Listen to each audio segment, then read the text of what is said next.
Good afternoon and welcome to the next in our series of book events. Today we're pleased to have with us the author, Bradley Peniston.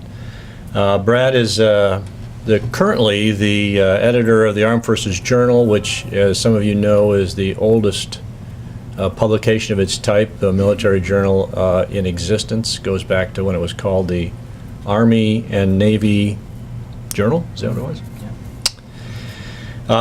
Brad's a 91 graduate of Yale University, went over to Russia. That probably was an interesting part of your life as well. He has worked at a myriad of places, helped our friend Chris Michaels start military.com, and he has lectured extensively and is the author of 2 books, including the one he's going to speak about today. So Brad, please. Hi, everybody. Thank you for joining us. I'd like to let you know that we have a special treat here today, because it's not just me talking about the book. We actually have 2 of the protagonists in the book. We have the 2 plank owners, the skipper of the Roberts, Paul Rinn, and the first chief engineer, Gordan Van Hook. And so they're in the front row here. And so I will talk for a little while, and then we'll open it up to questions. And I hope that you'll have plenty of questions for these 2 gentlemen, because they've got an awful lot of good stories to tell. So, my book, No Higher Honor, is about a warship called the USS Samuel B. Roberts. And as the Navy reckons warships, it was a fairly small one. It's designed and built by Bath Iron Works in Maine. It's a guided missile frigate. 25 years ago, it was on the front page of every newspaper in the country, because the Roberts had been in the Persian Gulf. And in 1988, the Persian Gulf was at war. Iran and Iraq were at war, and they had been fighting for 8 years, and the battle had spilled over from land to sea. And so both of them were trying to knock out the tankers that supplied each other's oil and were their economic jugulars, actually. So the Roberts had been sent to protect these tankers. And the Gulf was a dangerous place to be. There was plenty to worry about. Navy sailors worried about Iranian warships and their guns, and they worried about Iraqi warplanes and their ship-killing missiles. And as a matter of fact, a year before the Roberts got to the Gulf, just such a plane had fired 2 missiles into the USS Stark and killed 37 American sailors. But what really gave people the creeps, were naval mines, because when mines are laid correctly, they float beneath the surface of the water, and you cannot see them. And there's an old Navy saying that every ship can be a minesweeper once. On April 14th, 1988, near dusk, the Roberts was in the middle of the Gulf shipping channel, and it ran into an Iranian mine. Detonated 250 pounds of TNT, nearly 1/8 of a ton, and when it exploded, it blew a truck-sized hole in the Roberts hull beneath the waterline. So, tons of water rushes in, flooded the engine room, the ship's biggest space, flooded the aft machinery room, the ship's second biggest space, and it began to flood a third machinery room, which was probably the third biggest space. Now, some of you may recall the movie Titanic, and they made a big deal of the fact that the ship had lost 2 compartments, and when it lost that third, it went to the bottom. This was more or less exactly the situation the Roberts was in. It had lost 2 compartments, a third was filling. What was worse, the ship was also on fire, because when that mine went off, it put super hot gases into the engine room, and those gases lit the engine room on fire and continued expanding through air ducts and ventilation spaces until it lit fires on 4 decks. And then it erupted out the ship's stack in a fireball that sent lagging all over the weather deck.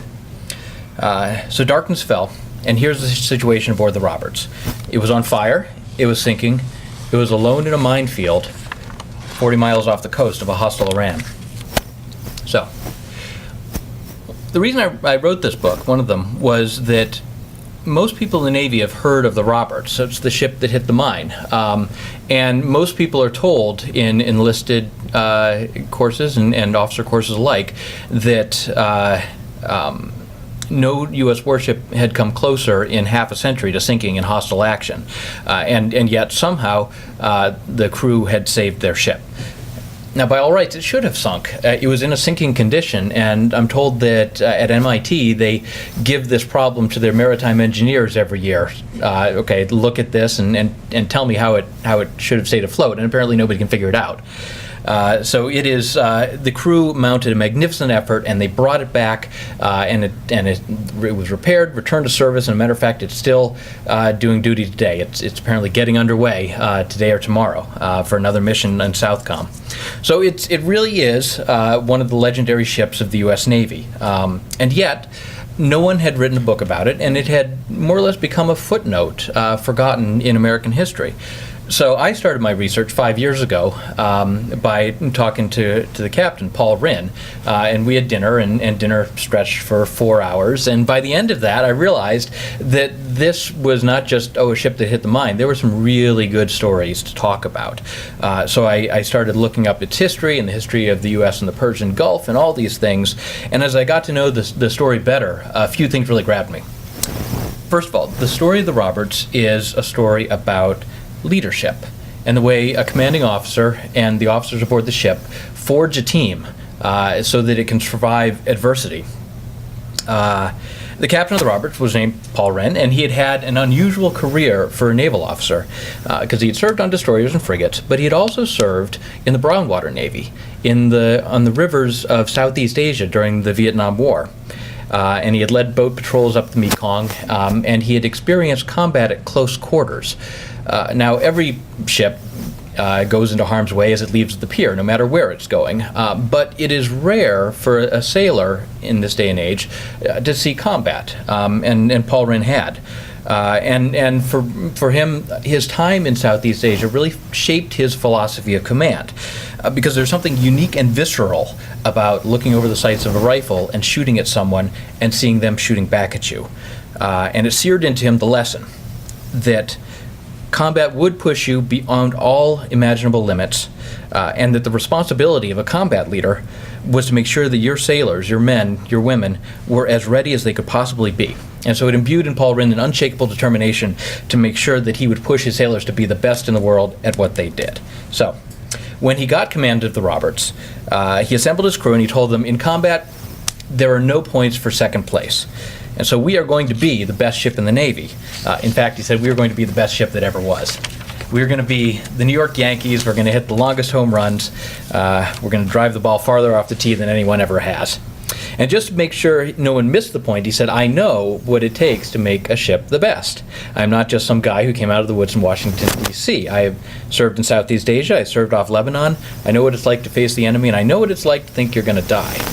So he'd invoked not just his combat experience, but that of every brave sailor going back to John Paul Jones.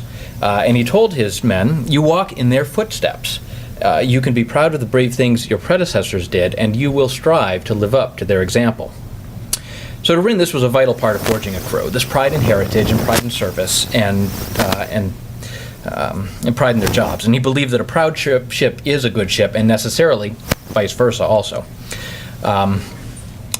One of the crew told me recently that he saw Rinn as this Bronx Street kid who was out to fight the world, and he said if ever there was a crew in the Navy who was convinced that we were going to fight someone on their maiden voyage, it was us.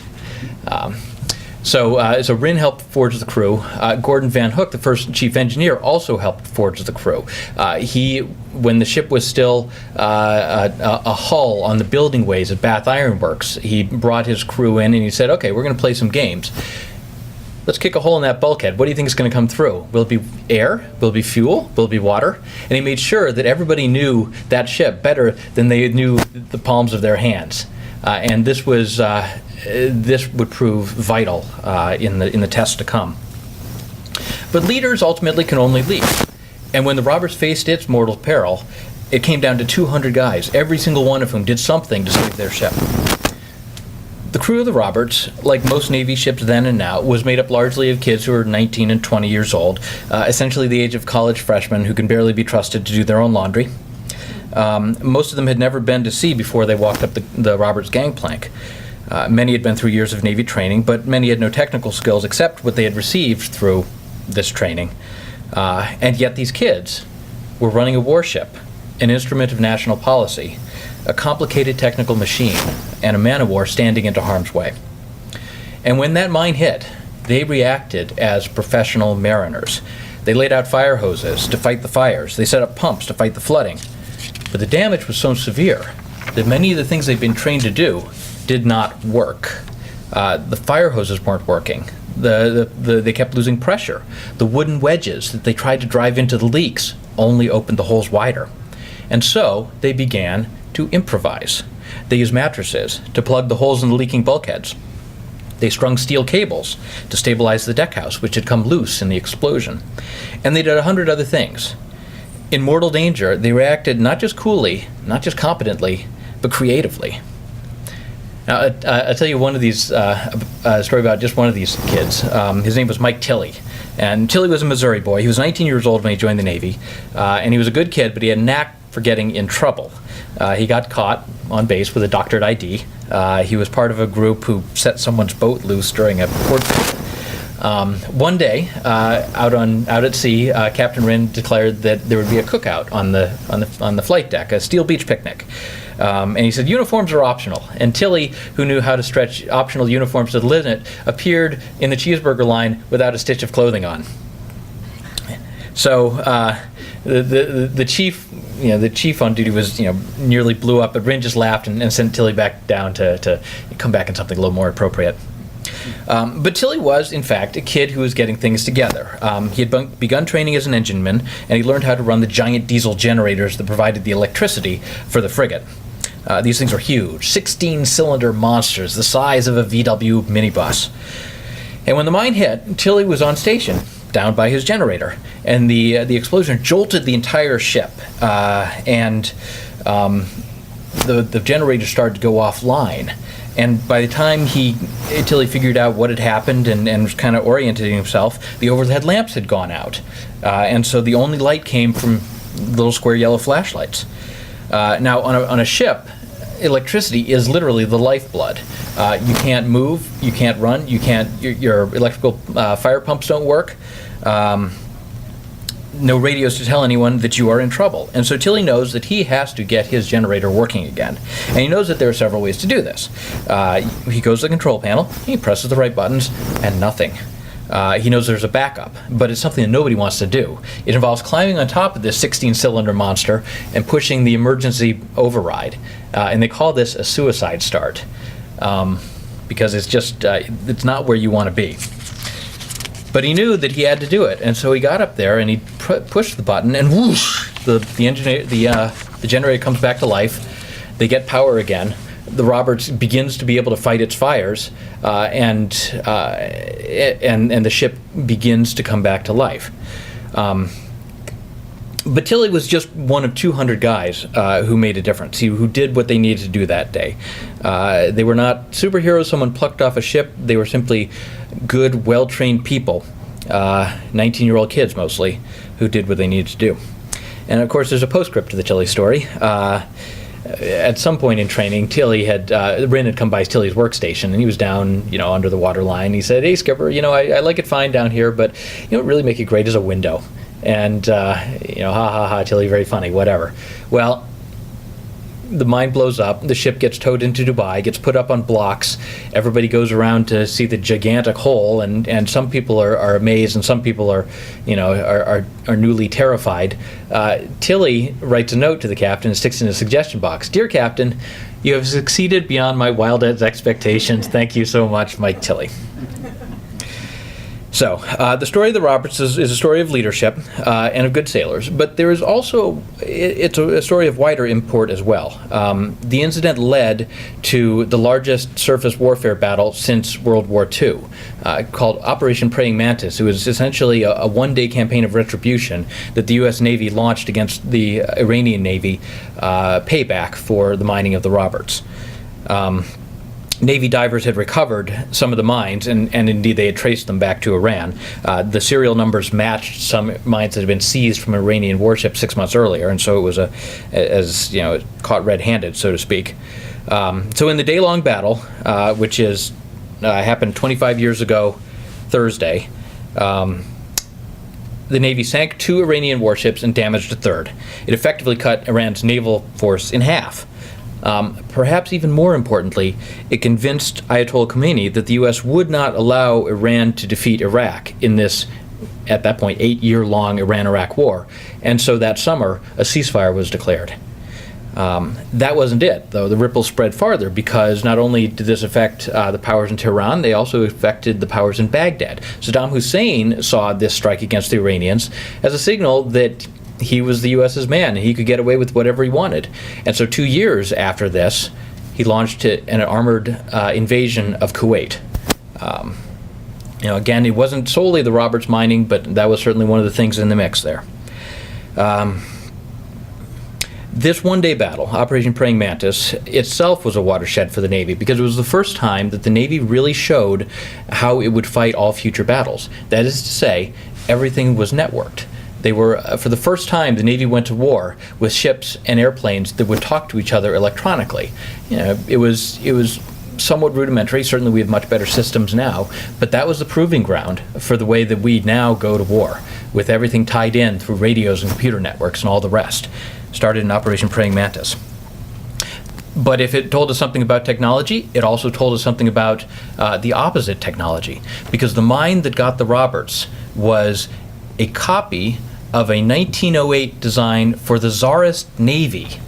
It was exceedingly simple. It was a ball filled with TNT with some foil triggers, the horns that you see in the cartoon versions of mines, attached to a giant weight and a chain.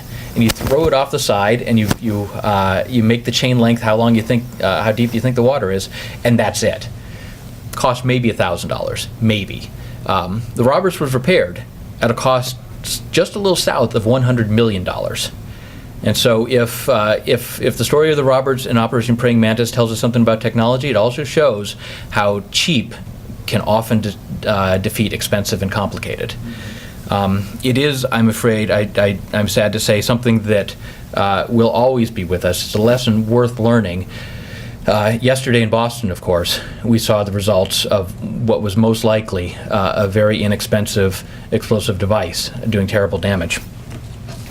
So that's a little bit about the Roberts. It's a remarkable story. It's a ship that refused to die. It's a ship that should have gone underwater. It's a ship that survived because of good leadership, good training, dedication to preparedness, the fine mettle of the U.S. Navy sailor. It is a significant event in history. It played no small part in the ripples that have spread from it in the Middle East, and it also provides several important lessons about what we might do in war and what those who mean us harm might do in war.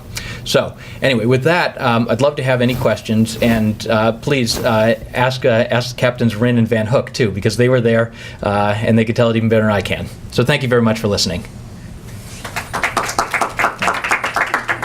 I'll start off, Brad, and then probably like to hear the opinions of the two old salts as well.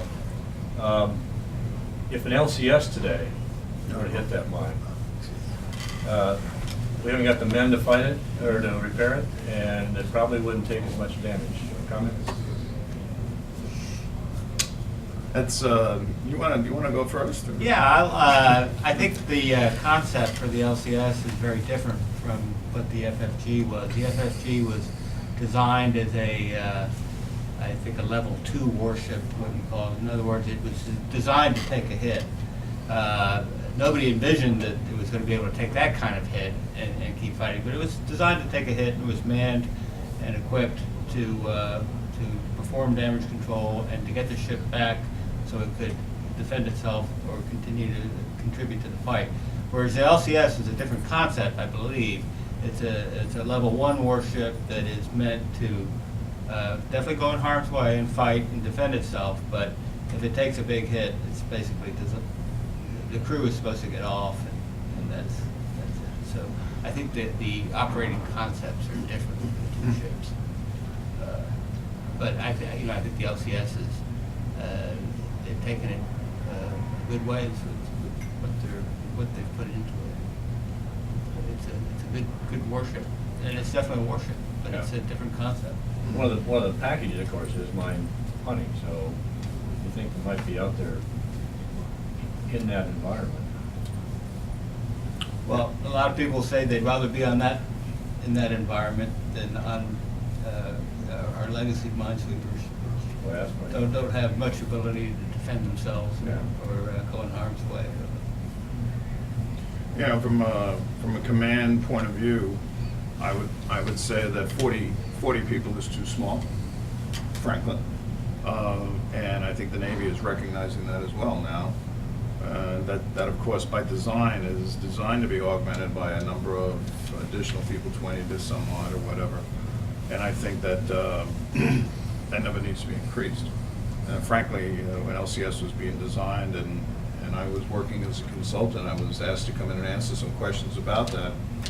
And I said, you know, in this environment and everything that Gordan says is true, if you have a complex damage control problem, it takes manpower to solve it. And in our case, we went 4 or 5 hours where every man in the crew, and we suffered the loss of a number. They weren't killed, but they were no longer in action. So we probably lost 10% to 15% of the guys who would fight these things were gone right away because of their injuries. In the 4 or 5 hours that went on, men just run out of gas. Yep. And one of the things that I was asked about in the Board of Inquiry was, you know, you gave out sodas. This was a quote from a doctor. You gave out sodas, surely you should have known that there was caffeine in the sodas and that they were going to be thirstier. I always thought it was very comical that the doctor said, surely I should have known. The whole purpose for that was we had no fresh water. Yeah. So think about being in 110-degree weather, even though it was night and it wasn't any sun. You're fighting fires at close range. You have all this intense stress on you, and you have no water to keep them going. And the sodas actually filled everybody with enough energy to keep them going for another 45 minutes until Van Hooven saved the ship. I mean, it was just. But the point is that when we were done and we came to the conclusion, and I'll tell this funny story to embarrass you. We came to the conclusion that we had put out the fires, that we had now gone about 15 miles out of the minefield, which is another, you know, God story, on our own power, and we were clear. And I said, I think we've done it. Pass the word, all hands, stand easy on station. And every single guy that I can think of sat down where they were and were asleep in minutes. They were just that exhausted. And I'm not kidding. When I walked around the ship, there were people that looked like they had just said, okay, problem's over, and sat down and fell asleep. So to me, that has always told me that things like smart ship and the comments about technology and all of these things that we can reduce people sound great. To go back to what Brad said in the very beginning, in my experience in Southeast Asia, you could have the greatest defenses in the world, but when they're through the wire, it's going to take people on people to win the battle. And I have cautioned a number of times over the years, people designing these ships that, you know, save it, spare me all your stuff about smart ship and everything else. Because I think there's always going to be a need for a certain number of people. And the big question should always be with analysis is, what is that number? Not pick a number and drive a train to it and say, well, this is where we're going to go. To comment on something that Gordan said, LCS is a different type of warship, no doubt about it. But I don't know any sailor or any commanding officer who's going to give up his ship willingly. Sure. And so when he gets that damage that you suffer, even though it's a different concept, they're going to treat it just like the concept that John Paul Jones treated it with. Right. And therein lies, go back to what I just said, therein lies, do you have the manpower? Do you have the ability, the physical ability to save your ship? And I'll leave it up to you about, you know, what you think the answer to that is. So you never lost steaming ability. We lost both our engines immediately. Both Yeah. gas turbine engines were just disintegrated. In fact, we were discussing that this last weekend about when we finally saw what was left of them. There was nothing left of them. But we had 2 auxiliary power units up forward called APUs, and we actually had them down and were backing the ship when the explosion took place. They were still capable, but power was the issue because we had lost a diesel. One was extremely badly damaged back in AMR 2, and the other one was holding the load and it wasn't doing so great. And we had no ability to restart any of them because all the air flasks that we would use were destroyed. The story of Tilly that Brad was telling you is he was all alone up there, although he claimed later he had a buddy with him who none of us ever remember being up there. And he had to start that diesel because, as Brad said, when the lights started to flicker, and I was coming out of AMR2, I really was dealing with, do I abandon ship? I mean, this thing is going to go fast if those lights go out, because we're going to lose all the pumps. And we're going to have to put people in the water. And what Brad didn't tell you is that at this moment, we were surrounded by sea snakes, and there were sharks in the water. The signalman made a big point of saying, "Hey, Captain, look at that one. Isn't that great?" Yeah, that was really terrific. And so it was a moment of decision making that nobody ever wants to face. And then the lights went on, and what happened was that Mike Tilley, literally, a guy was not trained to start the diesel, started it using an EOS card. Goes back to training. And then brought power to the switchboard using an EOS card, which he wasn't trained to do. And they were terrified of bent hooks, so they did it all right. And he literally brings, if he doesn't do that, no matter what we do, and we were doing it all right, we're losing and we're going to the bottom. So he brings power back to the ship, and that allows us to energize the APUs and get out of the minefield, but we have no engines left. So we're doing it on APUs that the biggest question was, how many amps are we drawing? And I'll talk about the improvisation, so 2 stories like that. The improvisation story is that the control panel for all the power on the ship doesn't work after the explosion. The explosion kind of just knocks everything out. And we have a chief on board the ship who should have been in San Quentin by the name of Chief Walker, who in time of peace is the most dangerous individual in the United States, but it just has a terrible habit of always being at the wrong place at the wrong time. But very capable. But in time of war, you want him sitting in your back pocket. So Walker is down in CCS Central Control Station, and the FC doesn't work. So we have no idea what power we have, or how to control the grid, or avoid grounds and everything. And Walker turns to Wallingsford, who's a 3rd-class petty officer, I think, at the time, and he says, "We got to get FC back together." And he said, "Why are we going to do that?" He said, "Take the extension cord, or take the cord off the vacuum cleaner, cut it." And Wallingford looks at him and he says, "Just cut the damn thing." So he cuts it, and he said, "Now splice it into the back of the EPSI." There's a place back there you can. So he splices this cord from the vacuum cleaner into the back of the EPSI. And then Wallingford looks at Walker and says, "Now what do we do?" And he says, "Go around here and stick it in every plug in the space. Some of the lights are lit. There's got to be power somewhere." And Wallingford says, "Can we do that?" He says, "It's not printable." He says, "But it's something like there's nobody down here to tell us not." So Wallingford starts sticking the plug into and the third one he sticks it into, the EPSI goes on. You know? Yep. Just, who would have thought? Yeah. And with that, Walker now knows where we have power and what we don't have, and we can measure. The most important thing is how much load are you putting on everything, because if we trip the diesels, we can't start them.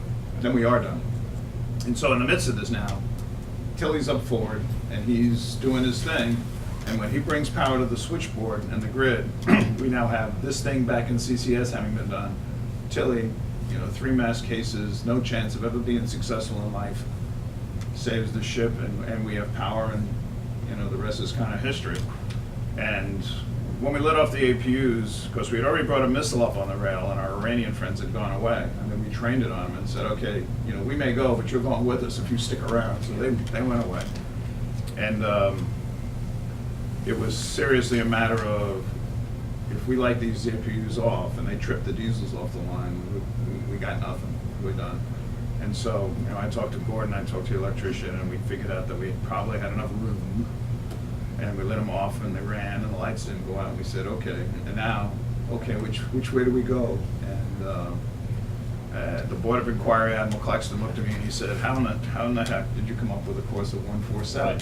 Right. And I said, I'd like to tell you, this is a quote, "I'd like to tell you some John Paul Jonesian statement. I would love to tell you that I looked at the wind and I looked at the current and I made this calculation, and that's where I chose to go." And he said, And I said, "And I have absolutely no recollection of it. I went to the bridge, told everybody to get away from the chart table." Nicholson was talking about this day. He said, "You came up and told everybody to get away."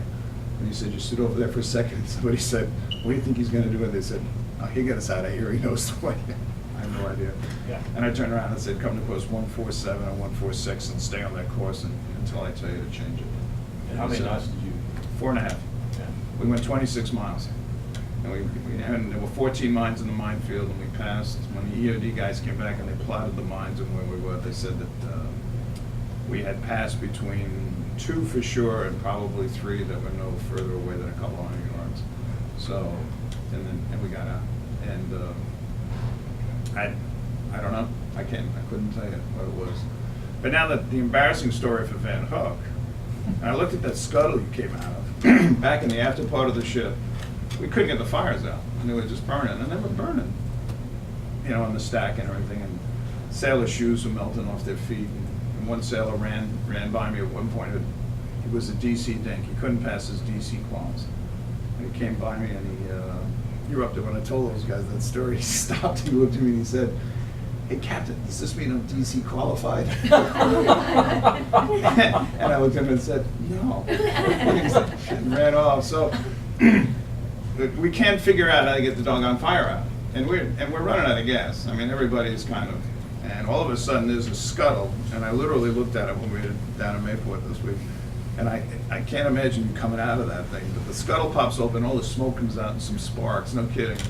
And out of it comes Van Hook. And I literally said to myself, "That's a hell of an entry." And he came up to me and who were you down there with? You had somebody with you? It was a fireman apprentice, I can't remember his name. And he said, "I know the answer. I know the answer to this. We got to get these bolts off the engine removal hatch. Engine removal hatches." Because we had fire coming out of the stack, we had fire coming out of the intakes.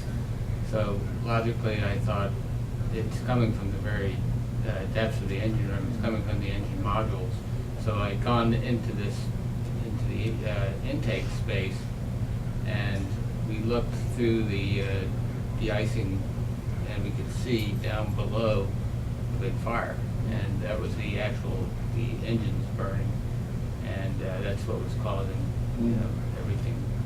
So the only way we could get access to it was there was an engine removal port above the intakes where we used to change out engines, and but these nuts were this big, all the way around the all the way around this hatch, and I just remember looking at the hatch and saying, "We got to get this hatch off." And before I knew it, there were like 12 guys with wrenches. I don't know where they got them or whatever. The tools for this job were below the water in that engine room. And they were taking those things off. And Gordan said this, and he's omitting some of this.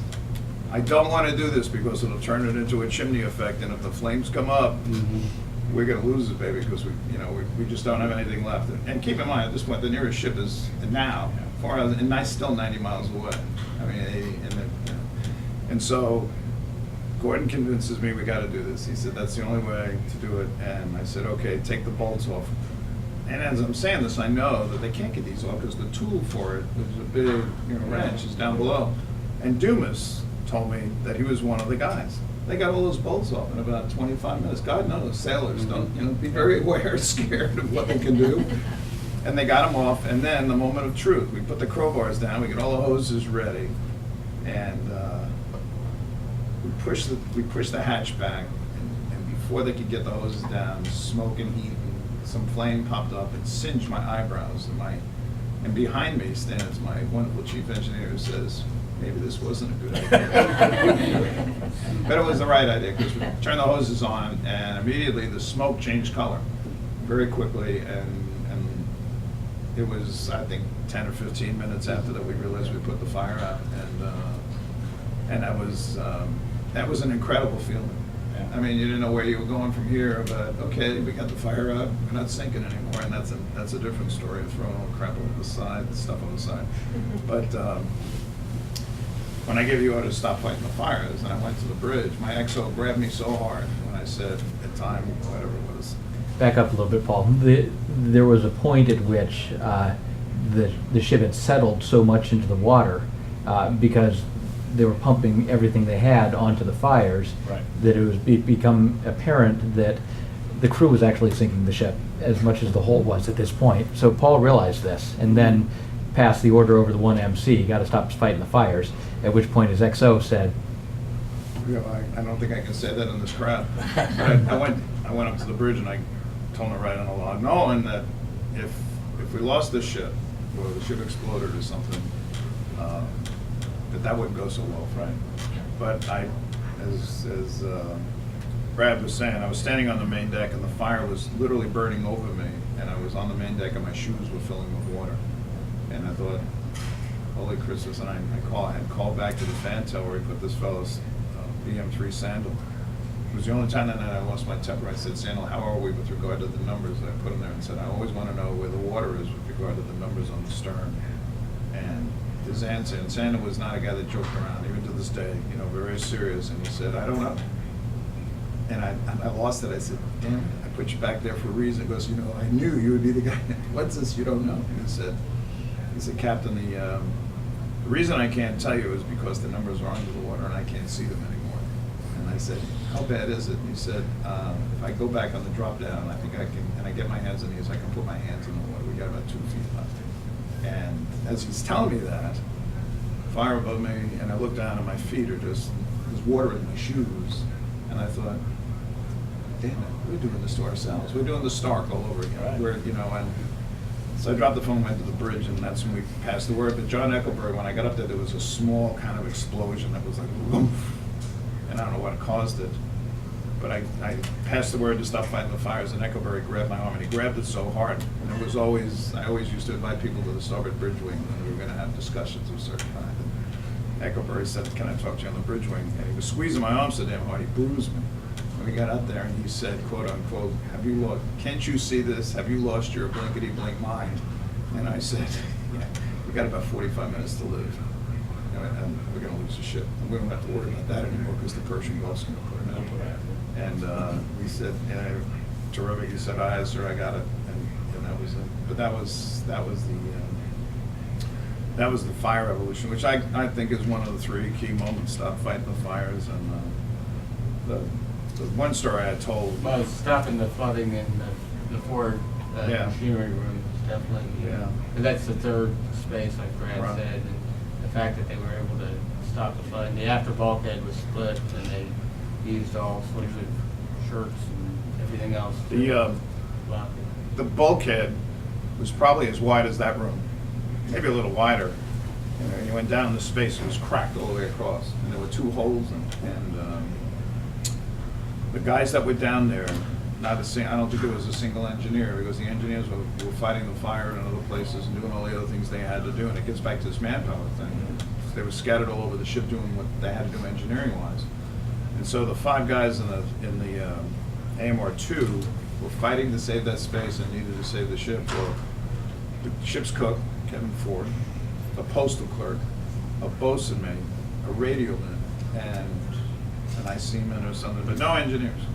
And so I got down there and telling the story. Jackson is a radio man and he's overweight. And he's on the fat boy program. I'm not even sure you could say that anymore, maybe, but. And Jackson ran every day and had trouble with his damage control quals. He couldn't pass the test. You could do all this stuff in the drills. When you gave him a written test, he couldn't pass it. And so every day he'd come to my cabin with messages and he'd say, Captain, I'm in. I'm going to get there. I've volunteered for this quick reaction team that the chief engineers put together, and that's the team of guys held in reserve that if everybody else is everywhere else, you get sent to the worst place. And so I knew Jackson was running on the flight ticket every day to lose weight, and I knew he was doing this, and I really liked the kid. I affectionately call him the pulling guard on every high school football team you've ever seen. He gets beat up on every plane. Nobody knows who he is, but you need him. So I go to AMR-2 to see how bad it is, and as I turn the corner to go into the space, Jackson is in front of me with no clothes on. He only has his skivvies and boondockers, and he's carrying a mattress, and he's overweight. I mean, so you see this picture and you go, and I said something to him like, Jackson, even now, you're looking, and he just looked at me like, give me a break, will you? I'm busy. and just heads down the ladder, and when I got down there, the reason he had no clothes on is he was the first guy or the second guy in the space, and the water was up to just below his knees, I think. And he went down, and Van Hook and Sorensen had trained along, looked up and saw the water pouring into these holes, and he picked up all the toolboxes in the space and stuffed them in the holes, and then ripped off his clothes and stuffed them around the toolboxes, and essentially stopped the flooding by just a dramatic amount. And then did what Brad was talking about, and Gordan had trained him. You try to put oakum in these cracks, And the training is if you start driving the thing in, the oakum or a wedge, and it starts to flood even more, then you know that there's water on the other side, then you're in a good deal. So I think by then, somebody was down there, was at Ford, and Ford said, go get the mattresses. And so he got them from the chief's quarters, which was a great idea, and dragged them down there, and that's how they started doing the shoring, and they stopped that flooding. But as Gordan said, we knew we had to save that space, and so I told the crew, and it appeared to me that not all of them had known the story. I gathered these guys together, and I said, okay, here's the deal. We've lost 2 spaces. You've got to save that bulkhead. You've got to save the space. If you don't, we're going down. And we're going to go down too quick for you to get out of here, and you're all going to die. I'm not telling you that to scare you, but if you can't handle that, tell me now. I'll get somebody to replace you. I have no idea who I'd get. And they just looked at me like, what's the big deal? We got this. And I mean, it was that attitude. And so I was just amazed, but as I turned to leave them in the space, I honestly said to myself, I'll never see these guys alive again. I mean, what they were facing. But their attitude was just remarkable. And then, just as I was about to step on the ladder to leave, one of them put a boom box on top of a refrigeration unit in the space and stuck in a journey tank. and as the legend goes on the ship, that the engineers and the guys all had this thing about Captain Rinn fears no man.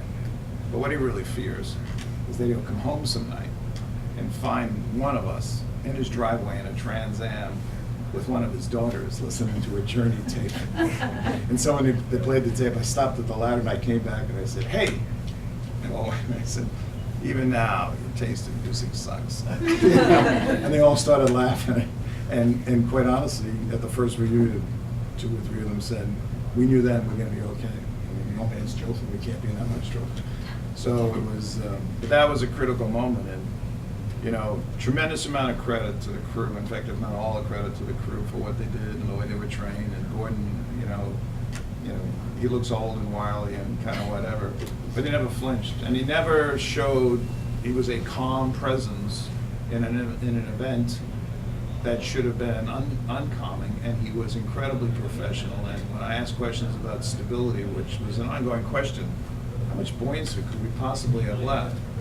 I mean, computing and looking at DC charts and things that they had to do as a professional, they were doing it. So the crew performed magnificently, incredibly brave, great guys. The officers on board did everything they were supposed to do. And the important point about all this is the officers respected the sailors respected the officers, and the chiefs the same way. And so when orders were given, they got followed. And when a sailor came up to you and said, that's screwed up, it's not going to work, you didn't say, we don't know anything. You said, why is that? And a lot of times they were right. And funny thing about that, we were trying to figure out how to get the pressure in the fireman up to 150 PSI because we couldn't generate foam. And at one point, and guys were laughing about this the other day, we had all this extra foam on board the ship, totally against all rules and everything because of the weight and stuff. And at one point I said, well, we can't generate foam because we can't get the pressure up, but how does this stuff work if you just open the bottles and pour it into the fire? And not a single guy knew. None of us knew. We all went, I don't know. So we tried it with about 5 or 6 bottles and it didn't do a damn thing. The fire just got worse. We said, all right, that doesn't work. So I'm down in CCS and Gordan's down there, I think John Sims or Walker, or whoever it was, and we're trying to figure out why we can't get 150 PSI in the fire ring, because they've done all this. And Gordan had sent some third-class petty officer, one of the guys out to close a valve that if it was closed, the whole system should be cross-connected properly and we should get the pressure. And we did that 20 minutes ago. What the hell happened? What was what happened? The third-class petty officer walks out of CCS, goes about 10 feet, and a senior chief flies by and says, hey, come here.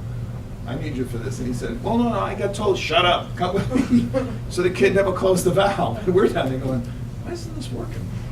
So finally, Gordan figured that out and went out and they checked the valve and they said, and once that valve got closed, the pressure came up, we were able to generate foam, and then all our other stuff I told you about happened. So I have to tell you, as a commanding officer, when it was all over, had never had more admiration for sailors and officers and everything as I had that night. And I gained tremendous resilience and strength from them in their absolute fearlessness and their loyalty and their they're willing, they weren't gonna lose that ship. They were imbued with the sense of who Sailor Roberts was, which I think tradition and all of that stuff is so very important. And they were very together, you know, they trusted each other. And I thought it was a great thing. And I'll also say that in some halls of the Navy, that's a very foreign feature. Because I will just say this, I actually was, if not accosted, run into by a couple of flag officers who gave me a very hard time about stuff I had nothing to do with. There's some of the articles that got written, I had absolutely nothing to do with. Acted like I was self-aggrandizing, and I avoided that to the nth degree, and I resented that in the end because it was, the Navy didn't know how to deal with a good story. This is a story of a ship that performed brilliantly, and they were looking for somebody, initially, looking for somebody to blame. And the CNO was great, the chairman of the Joint Chiefs of Staff was great, every fleet commander was tremendous. But once we got back in this direction, it was unbelievable. But anyway, enough of that. Where was the inquiry held? In Norfolk. In Norfolk. Yeah. And Plexton was DC manager then? Or He was he was back in? he was there. Back here? Yeah, it was Admiral Booker, Claxton. And there was the doctor, it was a captain, Navy captain. And there was a one-star who I honestly don't remember who he was, and then there were two captains in the room. And they, you know, they were fine. And the precept simply said there is no fault in this. You know, the ship was saved. And I had actually asked for the board because the CNO came out and said, you know, done deal, you did great, no fault, you know, move on. And I went back and said, no, that's not a good idea because there's no written record of this thing. And so there needs to be a written record. And, but the Board of Inquiry didn't achieve that because the questions they asked me were all, when did you drop your anchor was the first question. What? What? You know, and the second question was the soda thing, and then it started going in a very bad direction, and I said, I don't get this. You're questioning every decision I made, and yet I didn't lose anybody. I saved the ship, and yet you're asking me questions to find what I did wrong. And then finally I had to say it. I said, I'd like to make a statement. And the statement was simply, you know, I'm the first guy since 1944 to be on a minefield, get hit and get out alive and save his crew. I'm sitting here, and everything I did, you're questioning. And that pretty much ended. So it wasn't really until a woman by the name of Molly Moore wrote a story that was on the front page of the Washington Post, which really told the story, and then all of us had no great desire to be part of a book about it while we were on active duty because we were successful, we were moving on, we got on with our lives, and I was concerned that people would think it was self-aggrandizing, and so we avoided it. It wasn't until the Naval Institute, after I had retired, came out and said they wanted to do it, and then Brad came, that I thought it was right because I thought the sailors needed to get that recognition, and not just the sailors, but my officers were great, and the chiefs performed very well. Lots of awards given? Well, that's another. No, there were lots of awards, but that's a good question. And What about the guy that pushed the button? Did he get an That award? risked his you got a life bronze. to push the You got a bronze star. Let me tell you how that all worked. We called up Middle East for us and said we're putting together our awards package. Now remember this mindset. You know, Desert Storm hasn't happened. Anything else? The only thing the Navy was doing up to this point was shooting people for making mistakes. Stark, nobody had gotten awards out of Stark. Right. So when I said to the guy on the phone, we're putting together the awards package, his answer was, "What awards package?" And I got pretty angry with him. And I said, well, maybe you ought to open up the awards manual and read it. It says the Navy Cross for going into a burning space to rescue somebody after striking a mine. Sir. And there was this pause, and I said, I think you need to go back. This was a combat action, and I've got some guys that are wounded, et cetera. Now, that changed, and again, the Navy was very, very good, but it took a while for them to adjust. And first mistake I made as a commanding officer, I sat down and I set a rule. I said, for anybody to get a distinguished award, you have to have been seen doing something. Because we ended up with the muck and the nuck and combat action and all those things. So everybody was going to get a bunch, but if you were going to get a Bronze Star or Navy Com or anything like that, And quite honestly, when you read the awards manual, it was Silver Star, Bronze Star, because these guys, they've done this burning spaces and rescue guys and all that. So we had a list of about 60 guys that people said, yeah. Well, we had a lot of guys running around with OBAs on that nobody saw, nobody could figure out. So I was concerned about that. And then the Purple Hearts was, I think, my biggest mistake. We had about 60 guys that in one way or another had been injured, but we had 4 guys that were almost died, and they were burned over. So we wrote up the Purple Heart guys that were really hurt, and we took care, and this was the mistake, we took care of everybody else with a different type of medal. That was wrong, and it was my fault. And then when we looked at the package, because of the way it had been, dealt with, we downgraded every award. Oh, you did? Yeah, because I wanted to make sure they got it. And Yeah. so instead of Silver Stars, we recommended Bronze Stars. Instead of Bronze Stars, we recommended Navy Comms and whatever. We sent the package, and John Eckelberry, my XO, flew over with it with somebody else. I forget. And he got the same resistance when he got there. It was like, what's this for? And so we submitted it. And the chairman of the Joint Chiefs of Staff flew out to the Persian Gulf, and after praying mantis, and gave out awards. And I got a Legion of Merit with a combat V, which didn't please my squadron commander, but there's a follow-on story to that, which is rather interesting. And we gave out what, 10 Bronze Stars, maybe 15. Yeah, I think, as I remember, and I don't know who told me this story, but Admiral Crow was the one that made the big push to, he got resistance from everybody on his staff, and he's the one that said, go get me as many Bronze Stars as you can. Yeah. And they literally had to go down like in the basement or something, because these awards had not been given out since Vietnam, these medals, and they were literally old medals. And they brought him up to him, and he flew over with them. Yeah. And you and the XO had your list, and Yeah. that's how originally you couldn't even give out as many as you wanted to, Right. because they only had a certain number in hand that they could find. Crow was very impressed with the story of the Roberts. Actually, we prevailed on him to write the foreword for the book. I think it's the only foreword for a book he ever wrote before he passed away a few years ago. But he thought the world of what the Roberts had accomplished. At his funeral, Admiral Strasser got up and said Admiral Crow thought there were 3 key things that happened during his time as chairman of the Joint Chiefs of Staff. And I was invited to his funeral and sat up in front of the Naval Academy, and he said, détente with the Russians, the fall of the Berlin Wall, and the saving of St. Obi Roberts. Yeah. It was like, wow. But Crow, when he came aboard, and I'll tell you just a little bit more about the awards. When Crow came aboard, he wanted to go down. First of all, he saw the ship in the dry dock, and he looked at it and he said, this isn't what I was briefed. This is far worse than, nobody knows how bad this is. Because you could see through the ship. And he insisted on going down to the dry dock.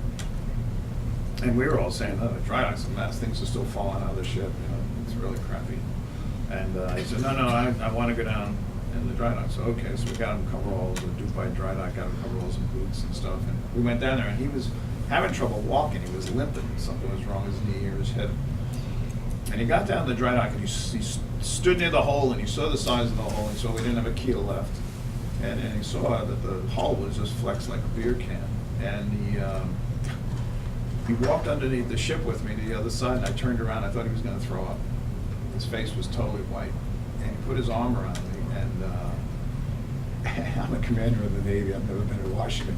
This is the chairman of the Joint Chiefs of Staff. I'm not really sure I've embraced this shit. And he's got his arm around me, and he says, son, you've done a great thing for your country and for the Navy. And I'm thinking, yeah, that's pretty cool.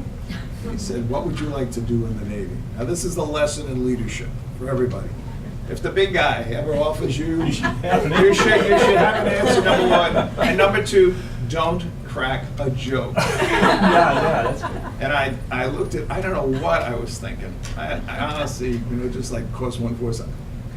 And I looked at him and I said, well, Admiral, as you can see, this is a very dangerous occupation. I thought I'd go back to the States by a Burger King and settle down. And he didn't smile. Yeah. He just looked right at me like, and Admiral Strasser told me that when they left, he went over and sat out on the plane and they were flying out, and Strasser said, well, what'd you think? And he said, it was incredible, but he said, I think that CO was making fun of me. He really pissed me off. And Strasser said, what? And he said, I offered him the moon, you know, and he deserved it. And he said, he just made some joke and laughed at me about a Burger King. So I've always counseled people when like big guy offers, say something smart or nothing at all, but don't say something stupid, because a year and a half later, crowd retires. He did. So he retires a year and a half later, and he goes and he's on the board of directors of NYNEX Corporation. My brother is the Secretary General of NYNEX Corporation, and it's a cocktail party in Madison Avenue in New York. So my brother sees Crown and he says, oh, I think I'll go over and introduce myself. And he walks up to Admiral Crown and he says, Admiral Crown, my name's Greg Rinn, and I think you might know my brother. And he said, Crown did not blink. He did not pause. He turned around, looked him right in the eye and said, oh, you mean Paul Rinn, the Burger King guy? So a year and a half later, 18 months later, so don't say something dumb. Think of anything or say nothing, but that was, and the final story about the awards is that my first job back in Washington was combat readiness for the Navy, and the second job was EA to Oppo 3. And one day, a fellow, Terry Brennan, who I had known, who had been the CEO of the Arkansas on the nuclear power guy, called me up and said, I know this has been bothering you about the awards for your guys. And I said, yeah, it has. You know, I think I really boned this. And the reason was the Purple Hearts, the trip. Sailors of the trip were in the USO in Naples at the same time when we got mine, and somebody set off a pipe bomb downstairs, and 4 guys on trip got Purple Hearts for getting dust in their eyes, sand in their eyes, and I thought, oh, I have really gooned this. And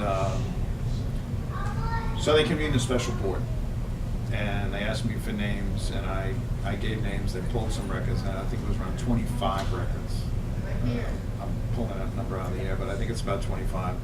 And it was convened. It was a flag officer, 3 captains, senior SES, up at the bureau.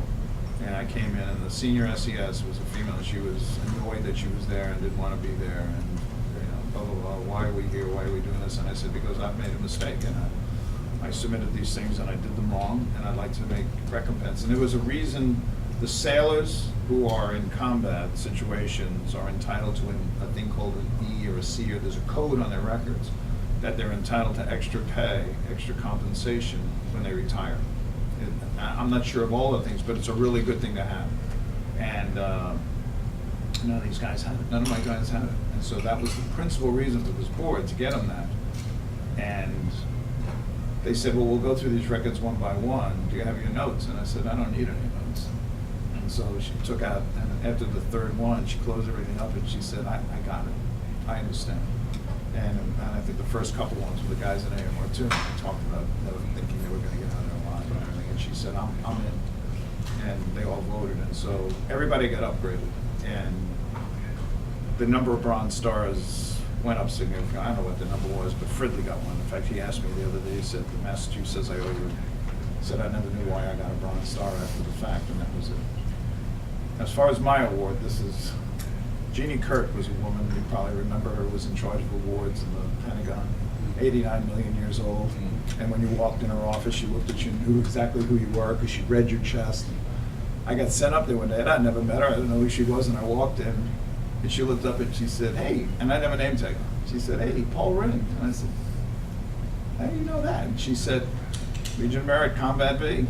There's only 3 of them in the Navy. One's a Hawaiian. You ain't Hawaiian. The other guy's a retiring SEAL. You're not a SEAL. You're Rinn. So I said, oh, all right. And I forget what I was talking about. And she looked at me and she said, you know, you were going to get the Navy Cross. And I said, what? And she said, no Navy captain who's had a ship in combat in extremis about to sink and saved it has not gotten a Navy Cross. But Mr. Carlucci was opposed to it. And so we had the 2 medals up here. She said, do you want to see it? It's got your name on it. Oh, is that right? She brought it out and she put it down and she said, see, I'm not lying, I'm right here. And I had this. So. Well, when we do the, our idea is when we do our upgrade to the space here, that we passageway going into the theater is going to become the Hall of Honor or Valor, whatever Mhm. it's that way. But it's going to feature Medal of Honor, Navy Cross, maybe Silver Star, awardees. Put a footnote in Yeah, exactly. We've been all. You know, it's not as important as it once was. Well, For a long time, it really certainly- bothered me, but certainly. I had to do, when SNA Bill Erickson's here, and when we did the Hall of Fame, we were looking for guys that deserved to be in the Hall of Fame, and we went through the Congressional Medal of Honors and the Navy Crosses, and I came back one day and I said they should call it the Marine Corps Cross, because the Marines have 80% of them, and or more, and the Navy guys are all corpsmen that die with Marines. There's very few naval officers, Navy sailors who get the Navy Cross, which makes you take a step back and say, why is that? And there are tremendous acts of heroism that have been rewarded with Navy commendations for sailors who should have gotten much more. And the one that always jumps out at me is when the Belknap ran into the Kennedy. The two kids who saved the ship are firemen, and they'd go into a burning space to pull the fuel valves to shut down the boilers, and nobody can find them now. Nobody knows who they were, and they got Navy commendation medals. Yeah. You know, and they saved that ship, and that to me has always been troubling. But that's the deal on the awards. It is a very important thing, and yet when you start to write up those packages, it weighs heavily on you, making sure that you reward the right guys. In fact, Reagan, who was upset, we had a DC man who did a lot of things, but by that rule, nobody saw him do anything in the combat assembly. It was around welding and doing all this stuff. He was angry and bitter for a long time, and he came to this reunion over the weekend, and he's obviously gotten over it because he was, upbeat and fine, so it kind of weighs at the end. But he was somebody I was very concerned about because he performed brilliantly, but not in that situation. So yeah, that was. Since we dominated the conversation, anybody else? Well, it's a great story, and Brad did a marvelous job with it, and Gordan is a great representative of a tremendous wardroom that performed brilliantly. And I'm going to add one postscript, because if he's filming this is something that needs to be known. Bob Firehammer was an officer on this ship, and Bob Firehammer was in his early life a wild man who no woman should be married to. Fair? Yeah. Well, he turned a new leaf. I mean, this was a guy handsome, but just, wow. Turned over a new leaf, got married a wonderful woman, and had 6 kids or whatever, homeschooled, all of those things. Bob went to a ship after Roberts and didn't get along with the CO, and and that CO eventually made flag, but was eventually asked to leave the Navy by the Chief of Naval Operations for other reasons. And his wife used to threaten the wardroom all the time. If you don't come to event, so my husband will ruin your career, that kind of stuff. Very inappropriate. Firehammer didn't give up. He resurrected his career by going over to be a limited duty officer, working in personnel, worked his way all the way up to be a captain, and was a star in the Bureau. And many of the senior officers I knew said he's going to become a flag officer. And then Bob took a stand on minimum man ships and smart ships and LCS. And he wrote 2 very comprehensive papers that talked about what we have talked about today, about the difficulty of fighting and saving a ship when you're undermanned. And he made one, I thought, comical statement. He said, those are great staterooms on DDX. In fact, they're going to be the best staterooms in the world that nobody's ever slept in because of the manning. Bob was forced out of the Navy to say, write those things. And I know the officers were all responsible for that. And they got him fired. He was in charge of the personnel curriculum at PG school. And he was given a letter of I don't remember what it was, but he was given a letter by somebody not in his chain of command, which I found to be rather irregular.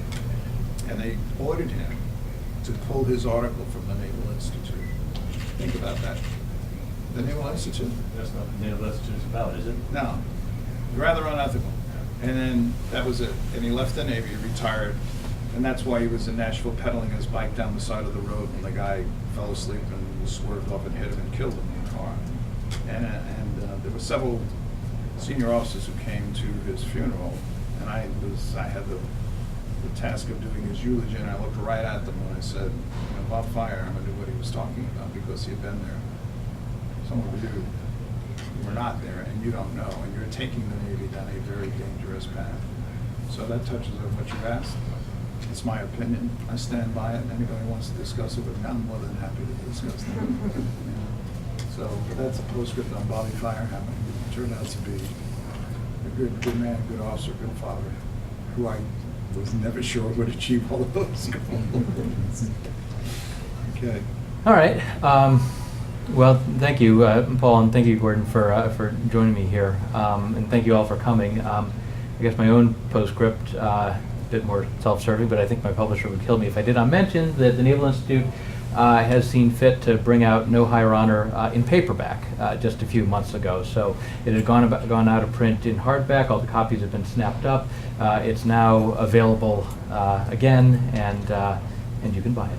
Also on the Kindle. It's on the On Kindle. Oh, is it on the Kindle? It's an ebook. Oh, hey, even better. I hadn't heard about that. Yeah, people have perfect. actually started buying Actually, it the on sales that, so it's of good. an ebook. Oh, really? Okay, I'm going to go look into that. Excellent. Now I've learned something too. So, thanks very much, Would you everybody. electronically sign it for us? Yeah, sure. Thanks a lot. You're very welcome. Thank you.